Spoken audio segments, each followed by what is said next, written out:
Jesús Moreno. Un espacio que ofrecemos a nuestra audiencia en el que todos los viernes de 6 a 7 de la tarde y de forma cercana para todos nos aproximamos al mundo del libro y la literatura. Pueden seguir escuchándonos en el dial y también pueden conectar con el streaming en directo en nuestro Facebook Onda Capital 95.1.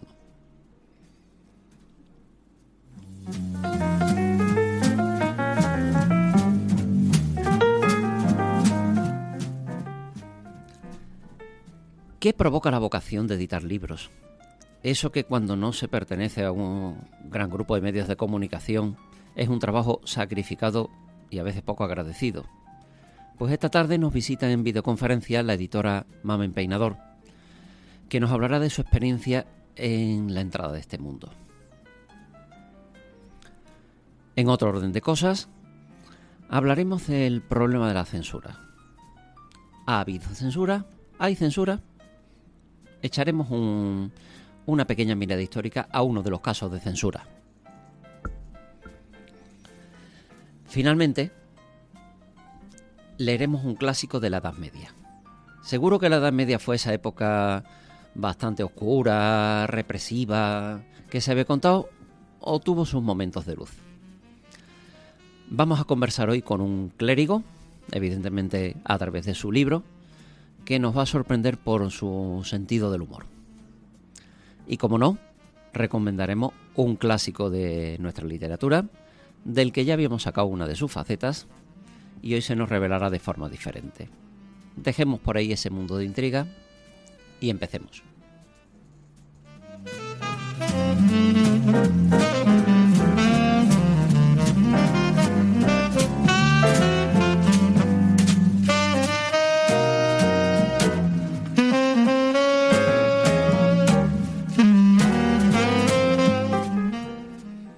Comenzamos entonces con nuestra cita con editores.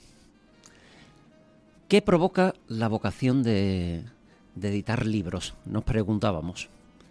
Y nos va a responder Mamen Peinador, filóloga, profesora, lectora insaciable, inquieta por la creación artística, que se nos lanzó al mundo de la edición con un sello como Ediciones Escondidas.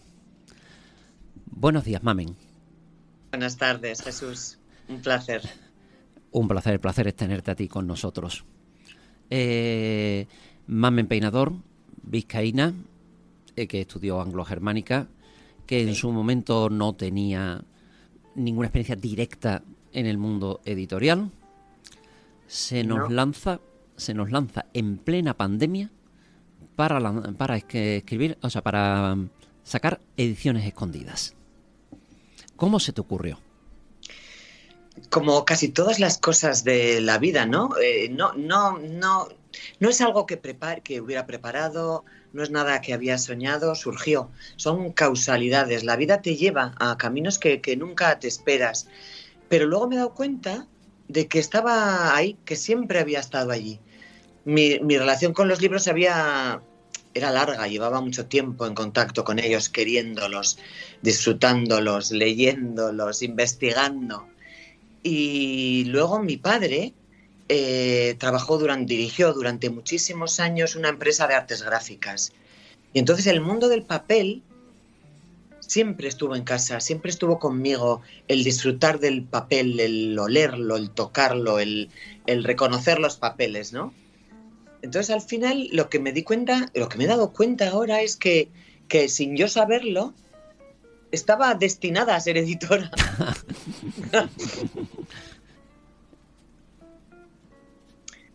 Cosas bonitas que la vida te trae.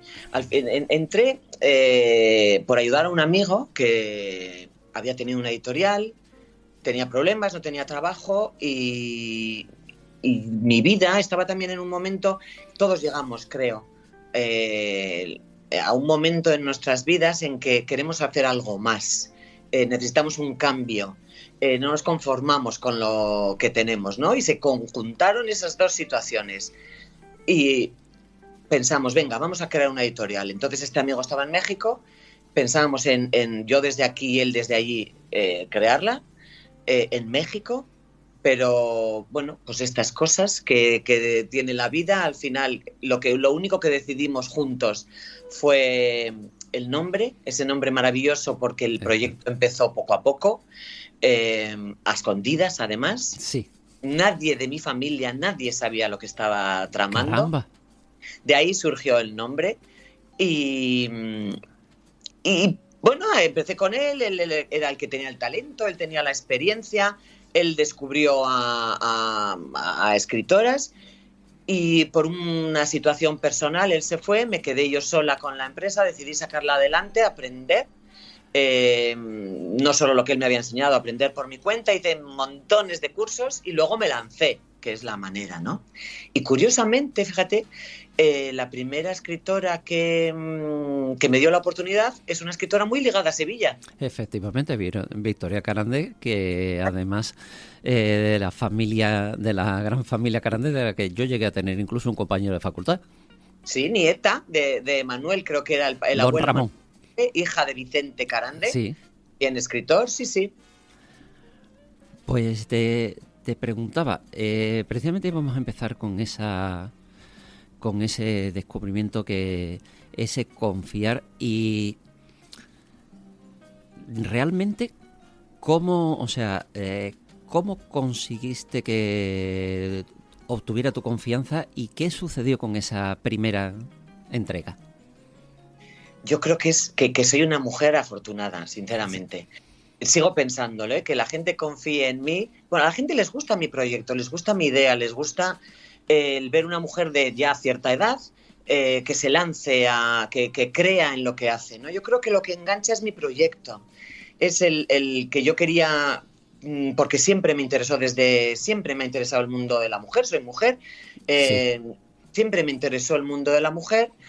Mi tesis doctoral iba acerca del mundo de la mujer, la mujer medieval. Siempre tenía cierta curiosidad o cierta sensibilidad con el mundo de la mujer y hacia ahí me dirigí. Y cuando conocí a Victoria, es lo que le transmití, que es lo que quería hacer. No había hecho todavía nada y le gustó mi proyecto, le gusté yo, mi proyecto, mis ganas, no lo sé qué es.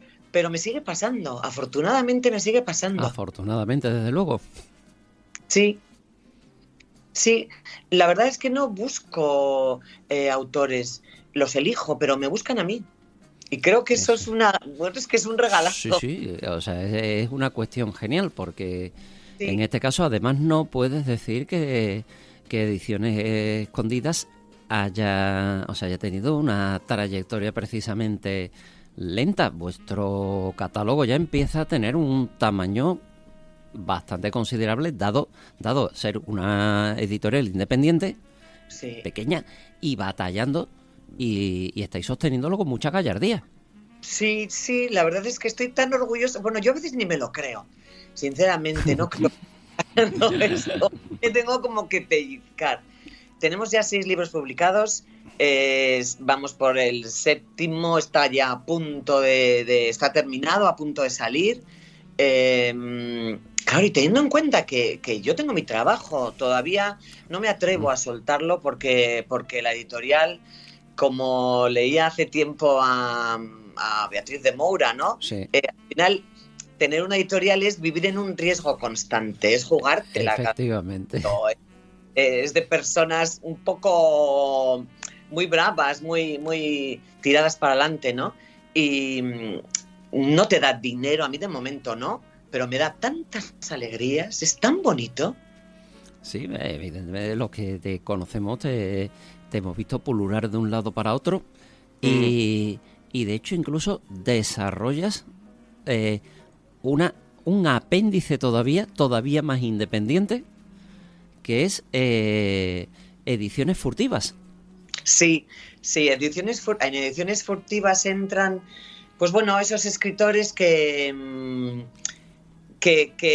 no siguen esa línea que yo quiero de la mujer, que se salen un poco de ahí.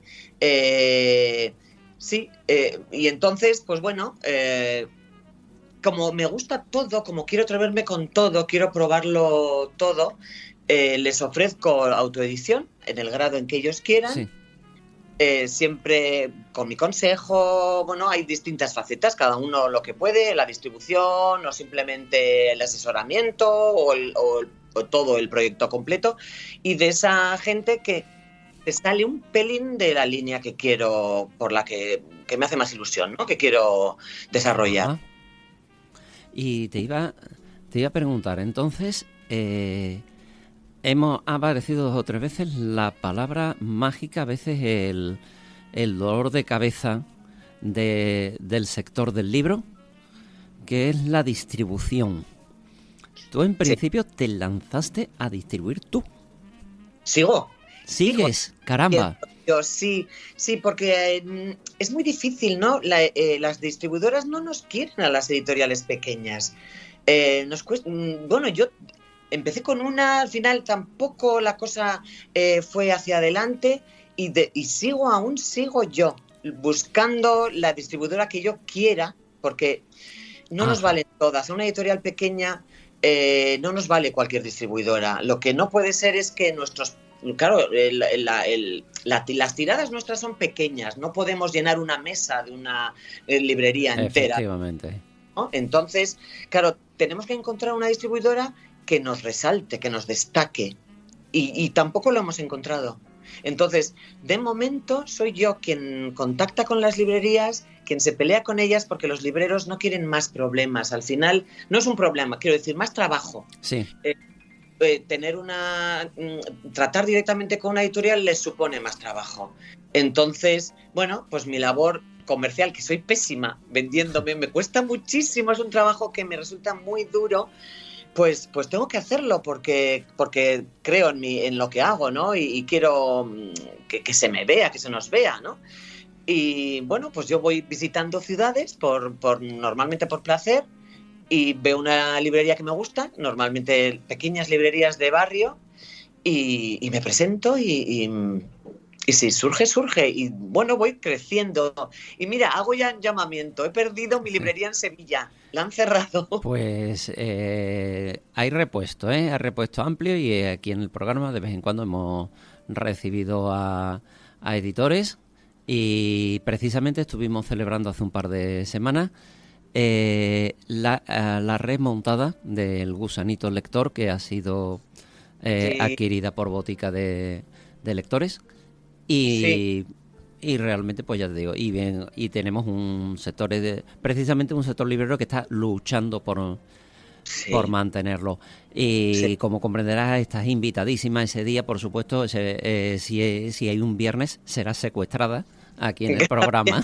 Encantada, la verdad, encantada. Y estaremos encantados de tenerte aquí, y si hace falta luego te acompañamos a todas las librerías que haga falta. Será un placer, seguro. Te iba a decir una cosa, vamos a ver. Tú, que además eres madre, ¿cómo haces nacer un libro?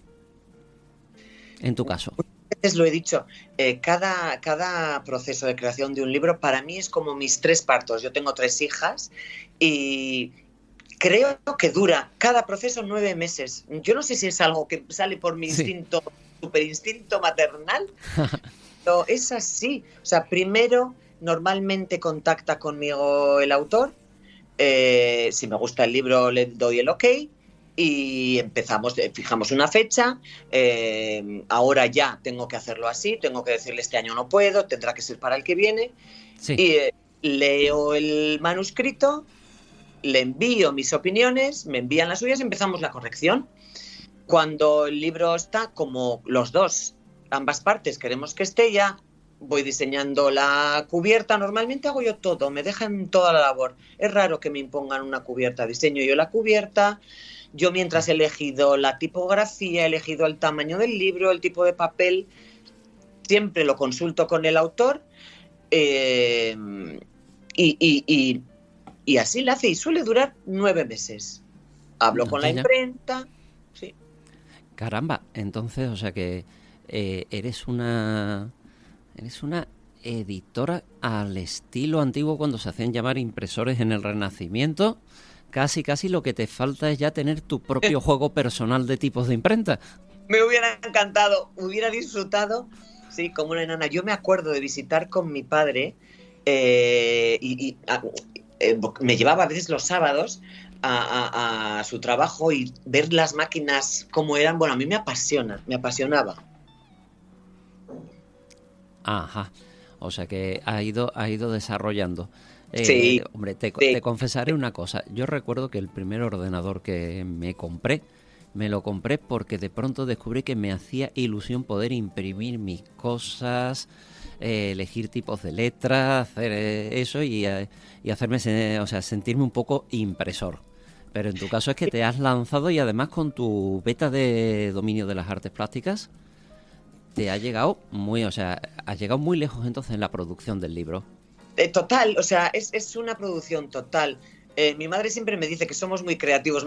Siempre nos dice, no habéis salido a mí en nada. Mis 4 hijos sois muy creativos. Y sí que es verdad. Siempre me ha gustado el arte, me ha gustado pintar, las manualidades. Soy muy, muy, muy creativa.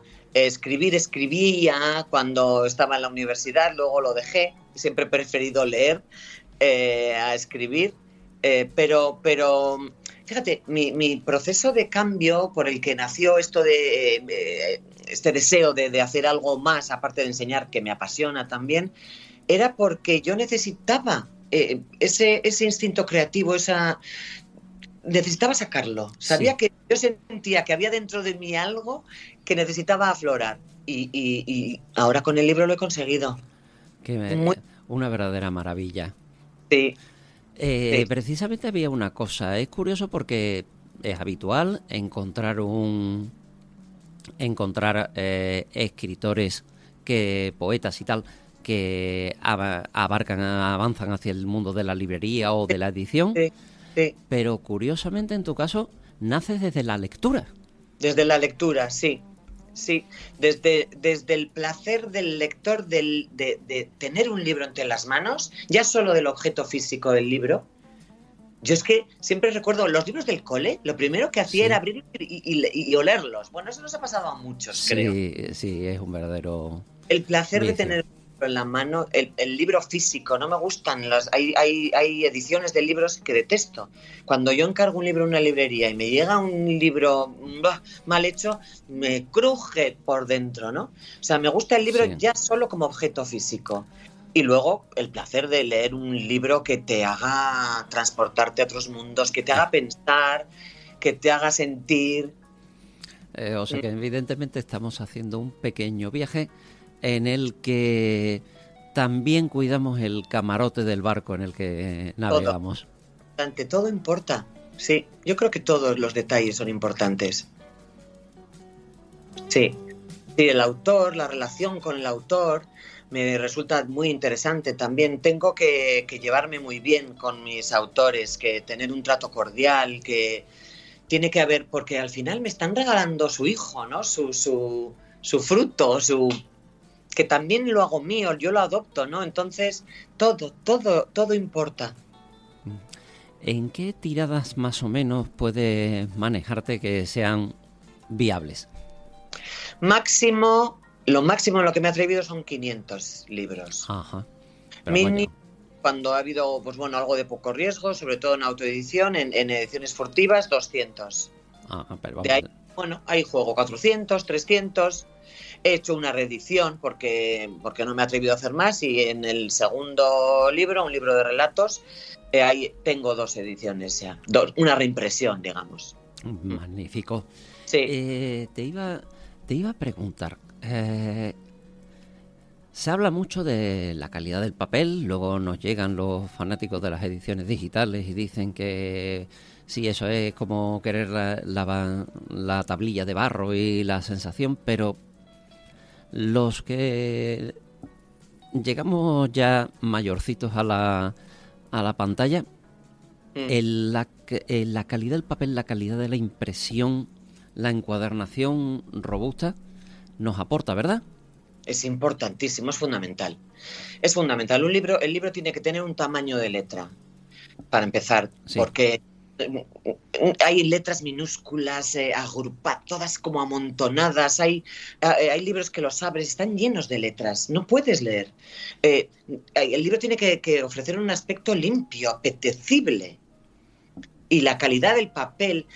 Yo elijo un papel para cada tipo de libro, para cada género. No es lo mismo un libro de poesía y de poesía más clásica que un libro de poesía más moderna.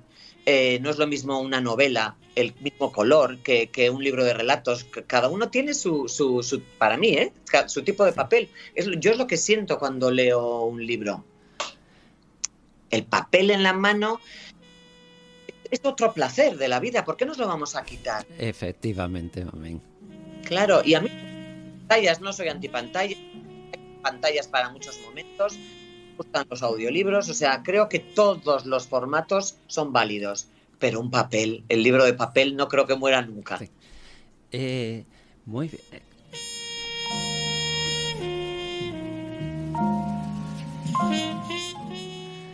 Y ahora una pequeña edición ficción. ¿Qué clásico te hubiera gustado editar por primera vez? ¿Qué princeps harías? Oh, qué pregunta más difícil. Hombre, vamos a ver, a una persona como tú. Yo soy anglo-germánica, me hubiera encantado editar a Shakespeare. Pero además, en su momento, haberle conocido y haber estado allí, haber podido... sí, me hubiera rechiflado. Te hubiera encantado. ¿Y Sí. y del panorama actual? Del panorama actual, no. No hay nada que diga, ay, qué pena. Bueno, hay algo, pero ahora no me acuerdo. Sí que hubo uno que dije, ay, me hubiera encantado editar este libro. Pero no recuerdo cuál ha sido, y no hace mucho, además. De tu línea, quizás, alguno de mujeres No de sé implicación. mucho. Ay, ¿cuál sería? No me acuerdo, me entusiasmó, pero no recuerdo cuál era. Y bueno, es que yo tengo un problema de memoria de nombres que no acompaña a mi profesión nada. Pero no lo sé. Bueno, no te preocupes, Mamen, porque en realidad los que pertenecemos a este mundo de los despistados, gracias a que existieron las maravillosas agendas, nos Claro. permiten hacerlas. Sí, no me preocupa, pero fíjate, para estos casos de entrevistas que me preguntáis así, nunca tengo una palabra. Podía haberlo preparado, pero no, yo no soy así. Soy siempre espontánea. Sí. Y luego me pillan estas cosas. Lo que es verdad es que lo que me gustaría es que uno de mis libros y una de mis autoras fuera un Sí. bestseller. Eso me encantaría. Pero un bestseller en realidad mimado y desarrollado. Claro, siempre, sí. Un bestseller, un libro muy leído, un bestseller de calidad, un libro que fuera elogiado por la crítica, que sí, me encantaría, y no solo por mi marca, ¿no? Sino por mis autores mis autoras a las que adoro, ¿no? Sí. Bien, tenemos aquí muy inquieta a nuestra Pilar, que no se nos queda nunca, que además de productora es la mitad de este programa y tiene cara de preguntas. Por favor, Pilar. Buenas tardes, ¿qué tal, Mamen? Encantada, Bueno, aunque sea por aquí, por este mundo del sonido que es tan bonito también. sí. Mira, yo te quería comentar qué característica, qué crees tú que debe llevar un libro para ser bestseller. Si lo supiéramos, yo creo que esa es la pregunta. Bueno, pero tú tienes tienes ya bastante, podríamos decir, experiencia en lecturas, en conocer libros, en editar, y algo se te tiene que ocurrir. Para ti, ¿tú qué piensas? ¿Qué piensas que sería interesante para ser un bestseller? Fíjate, yo creo que a mí no me gustan los libros largos, no me gustan los libros de capítulos largos. Sin embargo, voy en contra de lo que dicen las estadísticas, ¿no? Se lee mucha novela de 700 páginas. Para mí no. Para mí el bestseller es corto, o relato corto o poesía. Y claro, yo es que arriesgo por lo difícil, porque me encantaría que un bestseller, que hubiera un gran éxito de un libro de poemas. Me encantaría. ¿Qué tiene que llevar? Al final, frescura. Un bestseller tiene que ser fresco, nos tiene que dar... está todo escrito, ya. Todo está escrito, todo está dicho. Pero lo que queremos ahora cuando leemos es que nos remueva por dentro, que nos haga sentir un abrazo, que nos haga sentir en compañía, que nos haga sentir calor, que nos ilusione. Lo mismo que te pasó con el libro de Carande, ¿no? Que te removió por dentro cuando leíste esos textos que luego uniste todo, ¿no? Claro, exacto. Es así. Yo creo que sí, pero es que hay un bestseller para cada lector. Cada libro es diferente para cada uno de nosotros. Por eso creo que el término bestseller es tan complicado de... Bueno, sin embargo, está ahí, ¿no? O sea, está ahí porque la gente lo compra, es un bestseller. Uy, yo quiero leer, quiero verlo, quiero... Sí. Fíjate, al final creo que es todo marketing. Que el libro en sí no es que sea muy diferente a otros muchos. Eso es verdad. Que no han tenido esa suerte de tener unas campañas pues con mucha inversión y de tiempo y de dinero, ¿no? Sí, eso es verdad. Hay mucha buena literatura, hay muchísimos buenos escritores. No creo que sean demasiados. También hay mucha gente que dice, ¿hay demasiados? No, ¿por qué? Hay tantos como lectores. Todos queremos leer y encontrar de repente un escritor fresco que te ofrezca una visión. Mamen, disculpa, Mamen. Medio segundito, entran unos consejos y continuamos charlando contigo. De acuerdo. Gracias. A ti.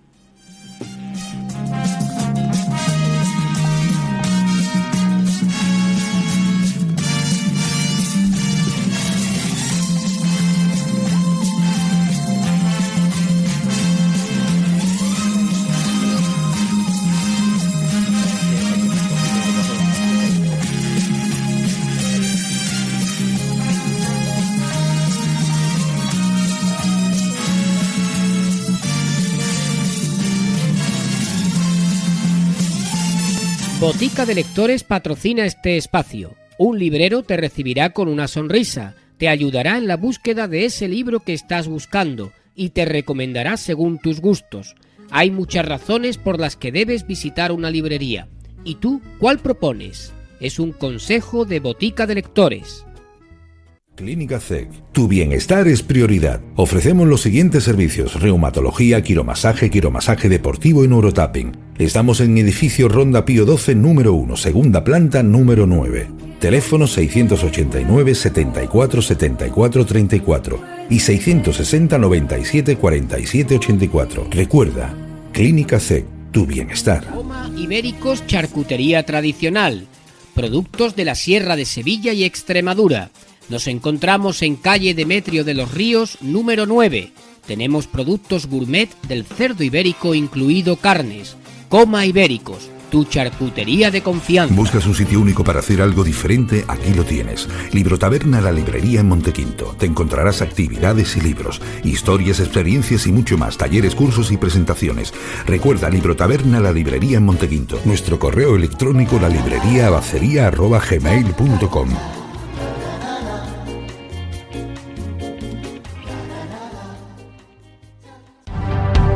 Consejo de monserrataltemirlara.com. Lo más importante de tu sesión es el intercambio de información con el fisioterapeuta. Te hará preguntas para resolver tu caso. No es tiempo perdido, sino que aumenta la eficacia para poder realizar un gran diagnóstico. Con el conocimiento y las técnicas del profesional se conseguirá el mejor resultado. Información profesional y saludable ofrecida por monserrataltemirlara.com.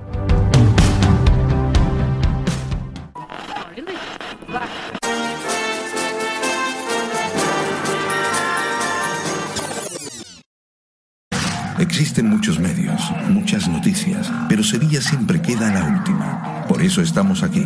OndaCapital.es. Sevilla, lo primero. Escuchas Onda Capital en el 95.1 del dial.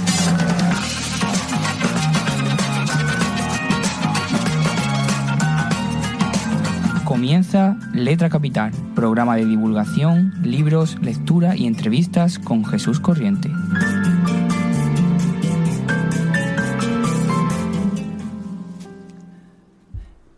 Mamen, gracias por esperarnos, porque ahora nadie te va a llamar bruja, pero maga eres.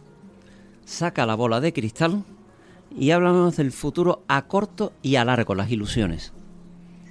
Bueno, fíjate, yo pensaba que nunca iba a tener tan tan organizado mi futuro, porque siempre he sido muy de improvisar, pero ahora ya sé los libros que voy a editar este año. Va a salir otro libro, el segundo libro de Fernando, un poeta de redes de poemas, muy, muy, muy apetecible, con alguna fotografía menos que la anterior.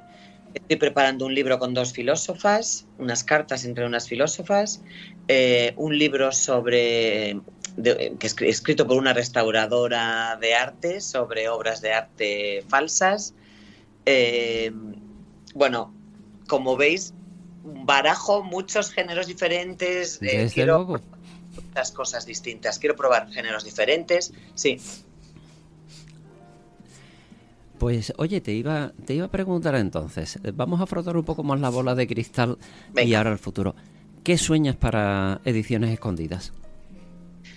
Sueño con que se nos conozca, con seguir siendo pequeñita, seguir yendo poco a poco, sin muchos libros editados al año, porque son todos muy cuidados, pero que seamos un referente en la edición.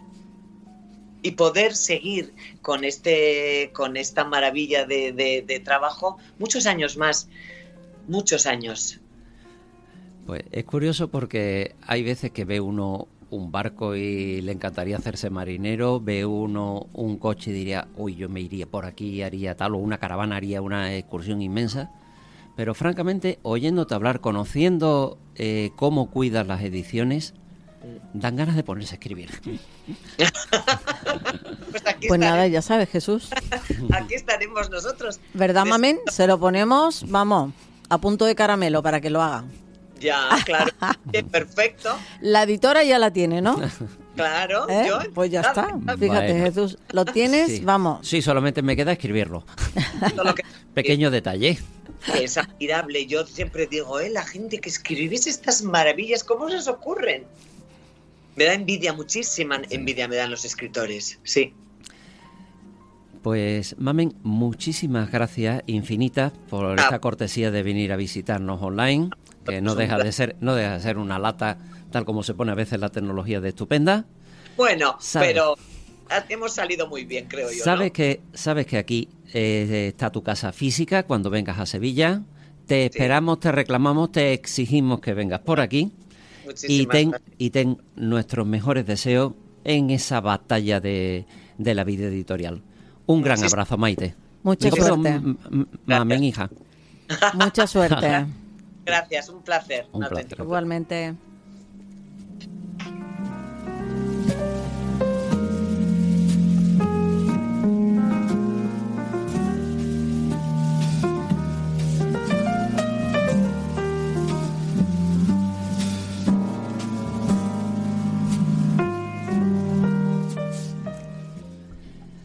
Y después de este paseo por el mundo editorial contemporáneo, vamos a retroceder unos cuantos siglos y vámonos a la Edad Media. Una época que en películas y tal la tenemos asociada a una época oscura, de represión, de más comprensión y más vitalismo del que se cree, ¿eh? Y de hecho por eso nos hemos traído a pasear a Juan Ruiz, el arcipreste de Hita. Un escritor de primer orden, de una capacidad literaria tremenda, de un dominio de la retórica asombroso, pero a la vez capaz de hablar de la forma más llana, usando todos esos recursos y sobre todo sacándonos una sonrisa. El arcipreste es conocido porque, si bien el estilo de escribir el Mestar de Clerecía, esa corriente literaria, era una corriente para ser leída en público, fue tomado por los juglares precisamente para atraer a su público y hacerle gracia. De hecho, se encuentra en cierta documentación de un juglar cazurro que cuando veía que flojeaba el público, decía, e agora comienza del libro del arcipreste. Y el libro de Buen Amor es en realidad una colección de supuestas aventuras amorosas en las que ese personaje que, bueno, es inasible, o sea, no le puede haber ocurrido todo eso, pero bueno, qué divertido es eso. Y comienza teniendo muy malas experiencias con el amor, ya luego le enseñarán a cómo amar a las mujeres, le enseñarán además cómo engañarlas. Él dice que lo cuenta para que las mujeres vean qué trucos usan los hombres contra ellas y para precaverlas. Y en este caso, pero en ese primer lamento del amor, coge lo que él llama un enxiemplo, el enxiemplo de Don Pitas Payas, o sea, la fábula de Don Pitas Payas, pintor de Bretaña. Y entonces cuenta cómo es necesario, entre los consejos, tener siempre atendida a la mujer. Y entonces dice, comienza sus consejos, los consejos que le dan al arcipreste: no abandones tu dama, no dejes que esté quieta. Siempre requieren uso, mujer, molino y huerta. No quieren en su casa pasar días de fiesta, no quieren el olvido, cosa probada y cierta. Continúa y dice, y habla del caso de Don Pitas Payas, un pintor que se casa con una mujer joven. Suele tener ahí sus pequeños puntitos en los que sí que interesante es una mujer jovencita, pero el hombre que dé la talla. Y en este caso, recién casado, al poco del mes, antes del mes cumplido, dijo él: señora mía, a Flandes quiero ir, regalos traería. Dijo ella: señor, escoge vos el día, mas no olvidéis la casa ni la persona mía. Y en ese momento, el hombre que no se termina de fiar dice: dijo Don Pitas Payas, dueña de la hermosura, yo quiero en vuestro cuerpo pintar una figura, para que ella os impida hacer cualquier locura. Contestó: señor, haced vuestra mesura. Y entonces le pinta un pequeño cordero. Pinta un pequeño cordero, no hace falta mucha imaginación para saber qué hacía de vellón del cordero. El caso es que estuvo allá 2 años en Flandes. No fue a ser pasajero, dice el arcipreste. Cada mes a la dama parece un año entero. Hacía poco que ella estaba casada. Había con su esposo hecho poca morada. Un amigo tomó y estuvo acompañada. Deshízose el cordero. Ya de él no queda nada. La Edad Media, como ven ustedes, es bastante más tolerante de lo que parecía, y se entendía que una persona que se queda sola, abandonada, tal, que no sabe si va a regresar el marido, pues ¿qué va a hacer? Y entonces continúa, pues se acerca ya, llega el pintor y dice: cuando supo la dama que venía el pintor, muy deprisa llamó a su nuevo amador. Dijo que le pintase, cual supiese mejor, en aquel lugar mismo un cordero menor. Pero con la gran prisa pintó un señor carnero, cumplido de cabeza con todo un buen apero, bien despachado. Luego al día siguiente vino allí un mensajero que ya Don Pitas Payas llegaría ligero. Llega el pintor, se saludan, aunque ella lo recibe de una forma un poquito fría, lógico, después de 2 años a palo seco, y dijo Don Pitas Payas: Madonna, perdonad, mostradme la figura y tengamos solaz. O sea, primero vemos si esto está todo como estaba y luego ya lo pasamos bien. Monseñor, dijo ella, vos mismo la mirad. Todo lo que quisieres hacer, hacedlo audaz. Miró Don Pitas Payas el sabido lugar y vio aquel gran carnero con armas de prestar. El arcipreste no se corta un pelo. Dice: ¿cómo Madonna es esto? ¿Cómo puede pasar que yo pinté cordero y encuentro este manjar? Y ahora saca de broma el arcipreste la veta misógina esa de que todas las mujeres son malas. En el arcipreste está claro que es un juego de estilo nada más. El respeto que hay de fondo por las mujeres yo lo encuentro importante. Y entonces dice: como en estas razones es siempre la mujer sutil y mal sabida, dijo: ¿qué, monseñor? Petit corder 2 años no se ha de hacer carner. Si no tardas así tanto, aún sería corder. Por tanto, dice: ten cuidado, no abandones la pieza, no seas Pitas Payas, para otro no se cueza. Incita a la mujer con gran delicadeza, y si promete al fin, guárdate de tibieza.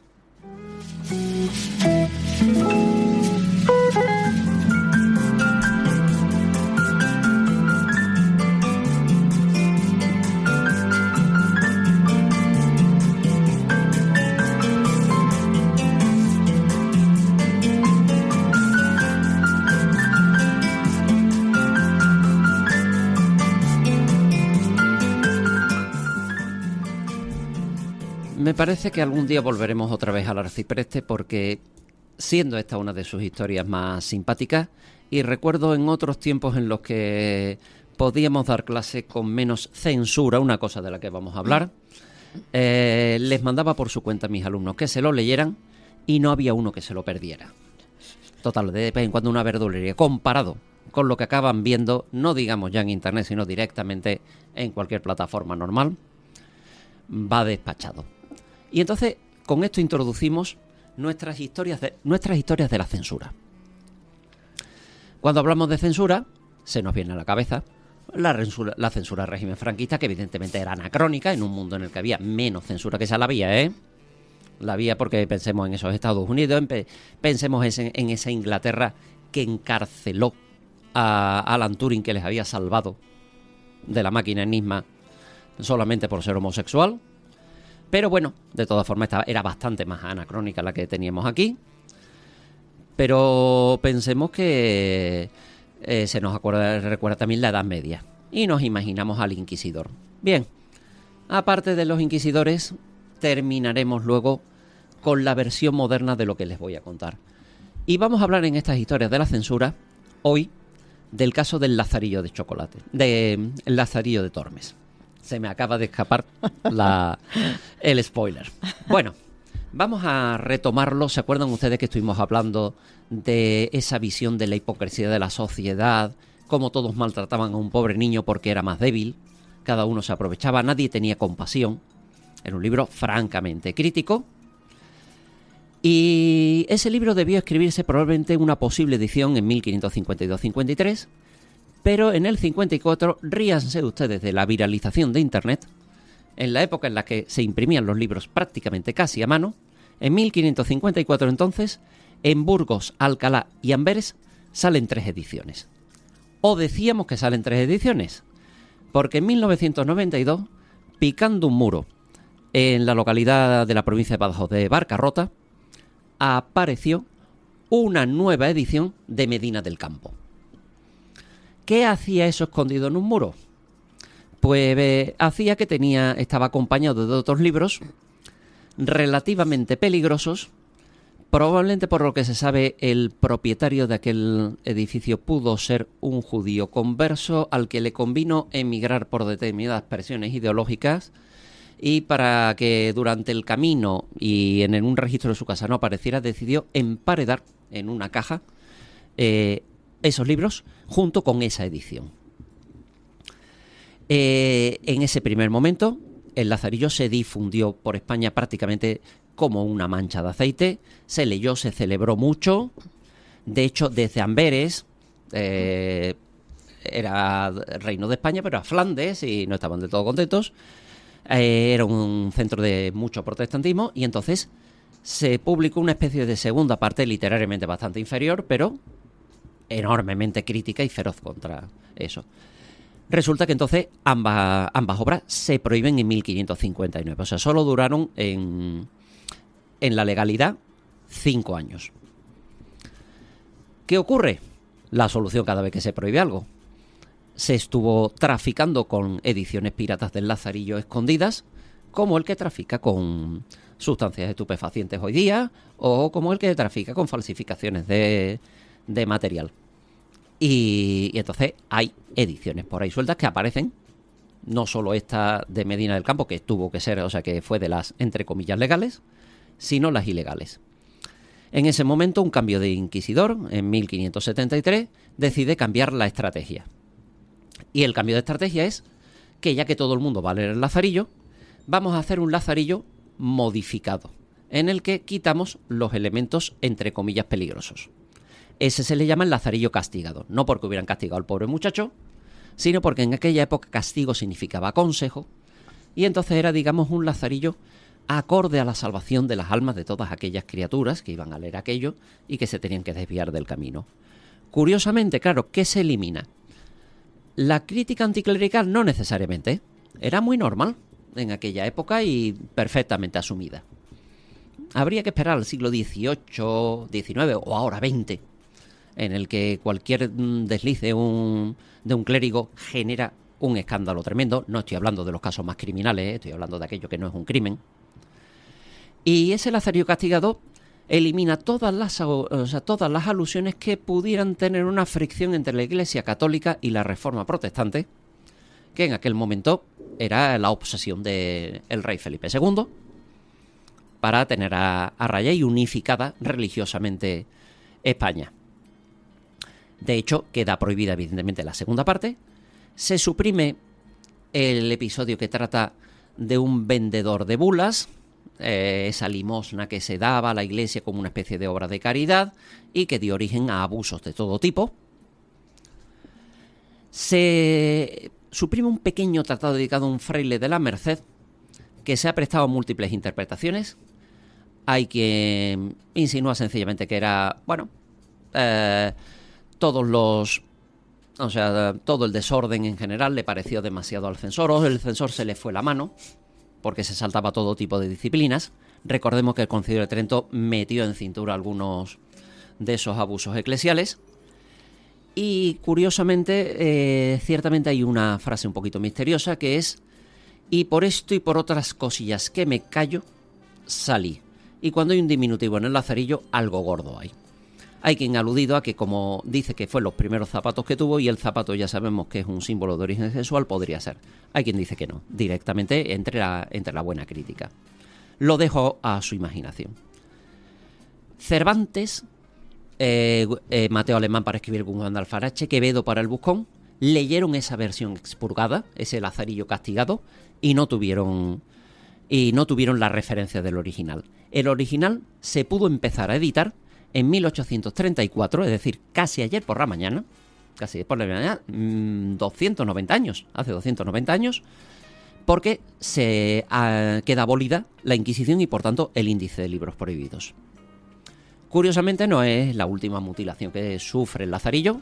Bien, es verdad que ahora mismo el Lazarillo que se van a ustedes por todas partes es el Lazarillo, entre comillas, pata negra, así que no tienen que sufrir. Ciertamente, algún articulista ha localizado que el primer Lazarillo que se usó como libro universal para que los niños aprendieran a leer es un Lazarillo que está casi tan expurgado como el de la Inquisición, porque cada vez que hay una alusión posiblemente inmoral o que se presta a doble, se modifica con un estilo que trata de falsificar el estilo del Lazarillo y se extiende eso que decimos coloquialmente un estúpido velo, es decir, un tupido velo sobre la situación, se echa un capote y se eliminan todos esos elementos. ¿Qué tenemos hoy día? Pues tenemos hoy día ediciones escolares, evidentemente, que simplifican, a veces simplifican un poquito más de la cuenta. Hay buenos autores que han conseguido dejar mucho sabor de Lazarillo en esas ediciones infantiles. Y bueno, luego hay una cosa. Hemos superado por fin la enfermedad como superamos la enfermedad de Platerillo para niños, hemos logrado superar la enfermedad de Lazarillo para niños, que hoy día consideramos un libro bastante más serio y del que empezamos a hablar, pues normalmente en los institutos a partir de tercero, de secundaria, se toma un poco y ya en el bachillerato. Puesto que es un libro con una carga de profundidad bastante honda, que no merece la pena leer normalmente en versión adaptada, sino que merece la pena más esperar a que sea el alumno un poco maduro y consulte el par de palabras que se le quedan por ahí sueltas. Y les decía, ¿qué tiene esto que ver con nuestros tiempos? Y se me escapó la palabra chocolate. Todos ustedes recordarán que los herederos de Roald Dahl autorizaron que se suprimieran determinados términos que hoy suenan un poquito incómodos de la edición de Charlie y la fábrica de chocolate. La editorial juró por su abuelita que iba a seguir editando el libro en original para aquel que lo quisiera, pero para las almas que pueden tener cándida porque le digan a un niño que por hartarte de comer te vas a hacer no sé cuánto, pues esas almas cándidas podrán respirar con ese Lazarillo. A mí, con ese Charlie, es que empieza uno a encontrarse con que qué diferencia hay en la Inquisición del 15 y tal, que en lugar de mandar un obispo manda un grupo ideológico que decide eso o que cancela. J.K. Rowling, la autora de Harry Potter, la tenemos cancelada porque hizo unas declaraciones en Twitter y tal en la que se mostraba tenía una opinión contraria a la de un grupo colectivo y la convierte en una especie de bestia negra, y hay librerías donde no lo venden, e incluso librerías, afortunadamente en España todavía no ha llegado la tontería, pero lamento decirles que acabará llegando.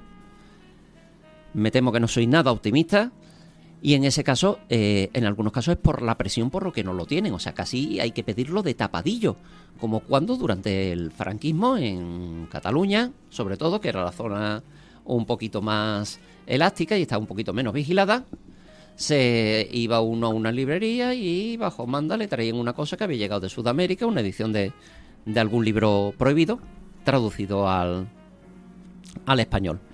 Me temo que recurriendo a la cita latina, nil novum sub sole, no hay nada nuevo bajo el sol, y esperemos que espabilar de esa tontería.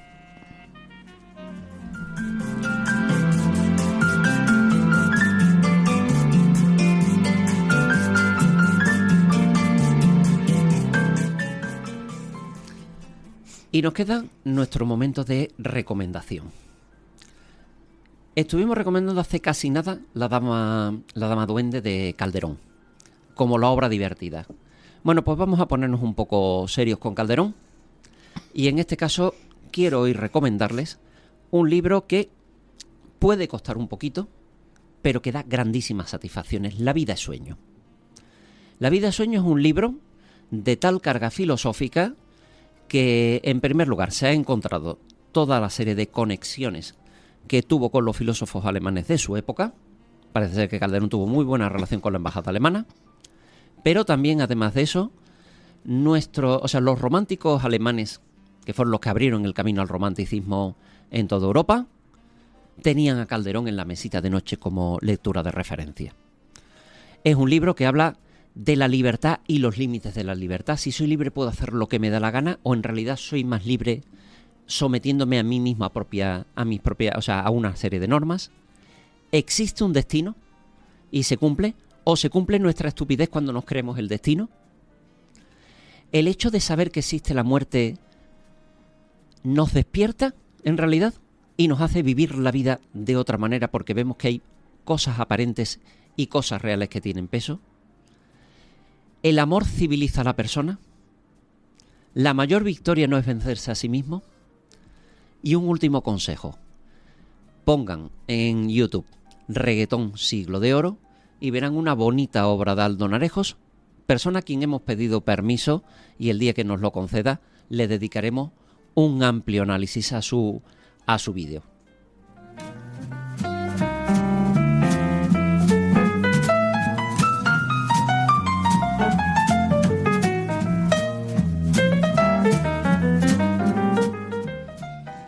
Bien, llegamos al final. Lástima para mí, que lo estoy pasando estupendamente. Quizás alguno ya esté un poquito hartito de penitencia. Pero bueno, en estos minutos finales sí que de todo corazón queremos desearle desde este equipo de Letra Capital una semana bonita, en la que algunos tendrán puente. Aprovechen para disfrutar también un rato de la literatura, ¿por qué no?, en algún momentito. Y como siempre, es nuestra intención acercarnos de la forma más llana posible al arte de la palabra.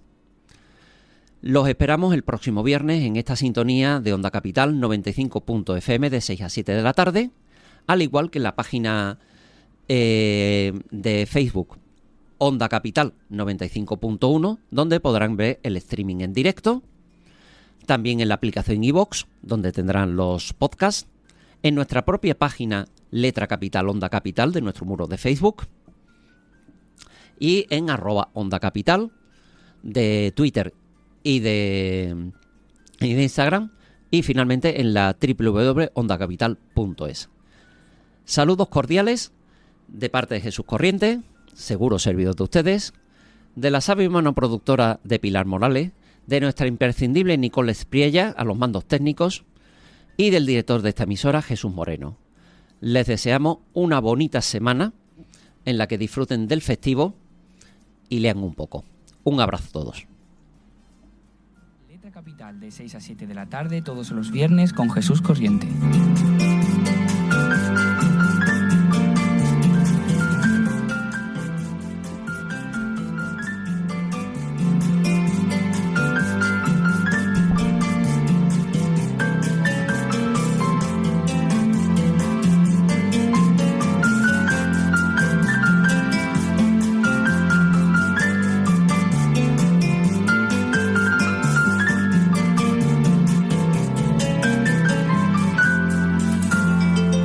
Botica de Lectores patrocina este espacio. Un librero te recibirá con una